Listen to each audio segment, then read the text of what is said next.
Hablar de jubilados con la doctora Falcone. ¿Cómo es el tema de las sentencias y los juicios pendientes que tiene que pagar ANSES? ¿Cuántas sentencias hay pendientes, doctora? Hay pendientes de pago que estén firmes, son cerca de 80.000. 80.000 Sí. que están con fallo de primera instancia, segunda Segunda instancia. instancia, pasaron muchos por la corte, están firmes. Muchos de estos, te digo, ya van por varios embargos, porque los jueces a veces a los jubilados les cuesta entender que cuando ANSES no cumple con la sentencia, lo que puede hacer el juez es aprobar una liquidación de parte y embargar, o sea, tomar ese dinero de las cuentas de ANSES y depositarlo en la cuenta del jubilado. Esta operatoria de ANSES incumple, tomo el dinero de la cuenta de ANSES, lo deposito en la cuenta del jubilado, hay jubilados de arriba de 80 años que lo hemos hecho hasta 5 veces. Y todavía ANSES no toma la carpeta y la resuelve. Entonces, muchos de esos 80.000 son sentencias que quedaron firmes en el último año, pero hay muchas que vienen con varios embargos encima por incumplimientos del organismo, que en definitiva termina pagando más intereses, termina pagando honorarios de los abogados, termina pagando un montón de costos y además el costo de la persona que no tiene tiempo de esperar. Ahora, en su momento Macri pagó sentencias, ¿no? Se hizo el pago de consolidación y demás, que incluso fue una discusión interna muy grande. Creo que se pagó un punto del PBI en el gobierno anterior. Ahora, después cuando vino la situación económica compleja en los 2 últimos años del gobierno de Macri, de nuevo volvió la tónica de ANSES de apelar todos los fallos. Sí, en realidad lo que hizo Macri fue la reparación histórica, Sí. que fue pagar con quitas, Sí. ¿no? Entonces el jubilado ponderaba, según lo que muchos ponderaban, lo que le quitaban versus lo que le pagaban y acortar los tiempos y optaban. No es que se les pagaba el 100% de lo que les correspondía. De todas maneras, hubo 1 millón de jubilados que optaron por ese camino. Ahora, las sentencias judiciales es la primera vez que se tocan de esta manera. En términos generales, se pagaban con presupuestos bastante altos, se pagan 40.000, 50.000 sentencias al año. Esto fue transversal a varias gestiones.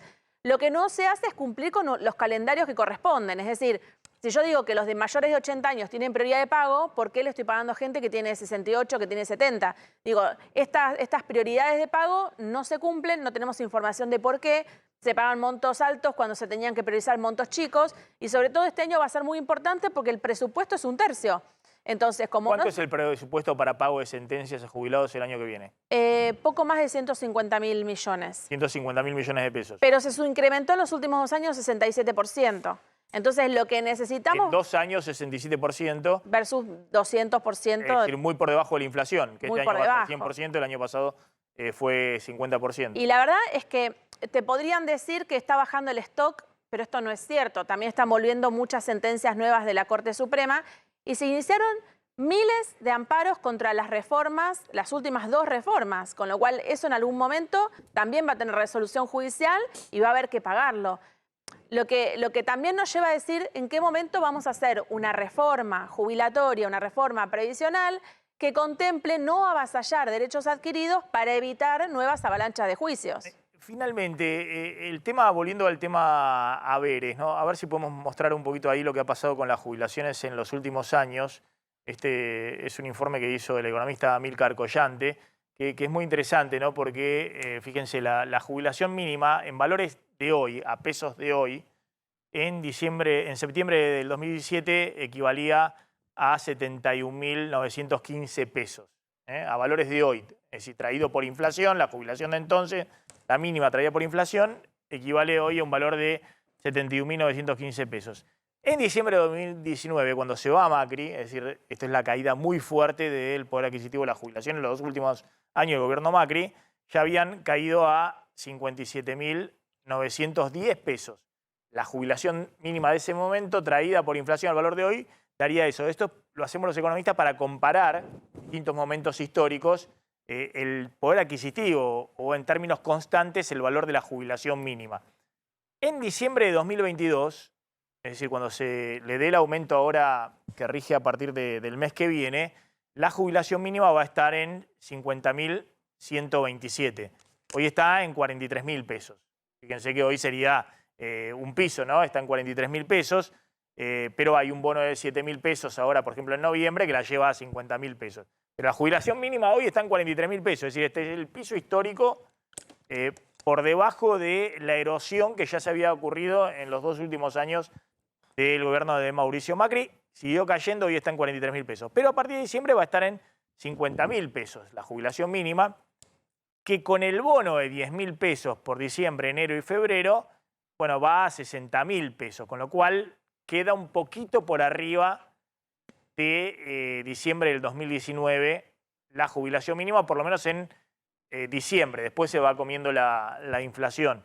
Ahora, lo que quiero mostrar con eso es que la base, que es la jubilación mínima, no, la jubilación mínima está en un mínimo histórico, la base, de nuevo, la placa anterior. Quinto año consecutivo de pérdida. Exactamente, porque se derrumbó los 2 últimos años de gobierno de Macri y siguió cayendo. Por eso tuvieron que anunciar el bono por 3 meses. Que yo te dije Ahora, que ese bono vino para quedarse. Sí, y que se va a quedar porque obviamente en marzo van a tener que anunciar de nuevo un bono ¿Y qué va a por 3 pasar? meses. ¿Qué es lo que ya está pasando con esta renovación del bono? Claro. Que los que tienen haberes más altos empiezan a litigar en la justicia. Porque dicen, nosotros tenemos mucha más pérdida, nosotros no tenemos compensación. Y esto es como... Es decir, el que no tiene un bono, que es arriba de 2 están con jubilaciones pérdida de arriba de mínimas. 25 puntos. Entonces, yo entiendo la concepción de que estamos en el Titanic y tenemos menos chalecos de los que necesitamos y los estamos repartiendo. Pero eso no significa que sea justo y que no se pueda hablar de esto y que no se pueda visibilizar. La persona que gana arriba de 100.000 pesos de jubilación no es una persona potentada, es una persona que aportó. La persona que hizo juicios de reajustes de haberes es una persona que aportó más de 30 años y también le recortan el presupuesto. Entonces creo que lo que tenemos que ver es que acá hay un castigo al que tiene más de 30 años de aportes y que tiene una buena jubilación. Y bueno, 100.000 pesos, si podemos decir que arriba de 100.000 pesos es una buena jubilación. El otro tema es que también han caído fuertemente todos los salarios, en términos reales, el poder adquisitivo de los salarios en los últimos años. Fíjense los salarios, este es el cálculo de nuevo de un informe de Amílcar Collante en base a el RIPTE, que es los salarios... Índice de salarios de trabajadores índice de estables. salarios estables en blanco, ¿no? Es el salario mejor pago, si se quiere, y con mayor estabilidad, ¿no? El RIPTE, a ver si está en la placa, puse cómo es la... Que además el RIPTE es el que la sigla del RIPTE. se utiliza, es la remuneración imponible promedio de los trabajadores. para trabajadores estables. Muchas gracias, Flor. Busquen la placa, por favor, del RIPTE, ¿no? No del salario mínimo, después vamos a hablar del salario mínimo. Que se utiliza para la ley de movilidad. Es el mismo índice para la ley de movilidad. Exactamente. Exactamente. Es el salario, es la remuneración imponible promedio de los trabajadores estables. Lo dije bien. Si mostramos esa placa a valores de hoy, bueno, vamos a ver también una caída muy fuerte en los 2 últimos años de gobierno de Macri, pero que sigue esa caída hasta ahora, es decir, una pérdida del poder adquisitivo también muy grande de los salarios. En el caso de las jubilaciones, es exactamente lo que está pasando con las jubilaciones, pero bueno, en el caso de la mínima le están dando la compensación. Fíjense, a valores de hoy, el salario en octubre de 2017, el salario promedio de los trabajadores estables, era promedio a valores de hoy, traído por inflación, 209.000 pesos. En diciembre del 2019 ya había caído a 169.000 pesos. Ese salario promedio en la Argentina de los trabajadores en blancos. Y en septiembre, es el último dato oficial, ya estaba en 165.000 pesos. Es decir, están en el piso histórico también el poder adquisitivo de los salarios. Y en la fórmula de movilidad, que antes era RIPTE más inflación, fíjate que queda el RIPTE y la recaudación. Con lo cual, esto tiene un impacto muy significativo en el aumento que tienen las jubilaciones.